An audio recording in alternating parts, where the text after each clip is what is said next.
All right, so we're already to stage number 3, you guys, and this is the goal setting stage. We talked about this, I think, right before the break, right?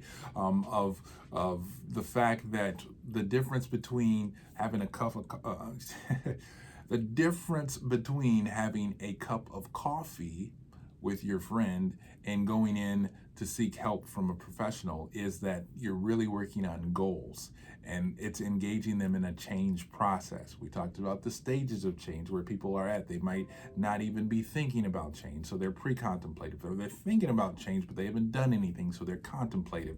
And so your goal is to help them to get them to an action stage where they're actually doing something to change their current situation as much as what lies within them, okay? And so part of that is looking at the goals. And so we talked about different methodologies.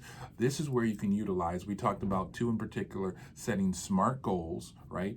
And that's an acronym, as you guys remember. I think it's specific, measurable, attainable, realistic, and time sensitive or time limited.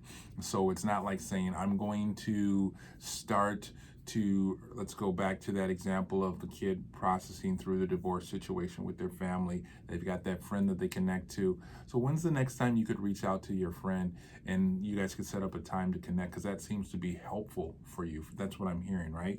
And so putting a time limit on that. So next week I'm going to reach out to that person, that support person for me. So that's again an example of a SMART goal. Then we talked about the GROW acronym, right?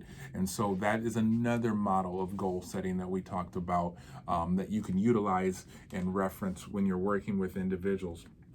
So I would encourage you during this phase of the video, during this stage of the process, that you're using either one of those goals, goal method, goal setting methods, right? You can, if your preference is SMART goals or if your preference is the GROW model, that's totally up to you.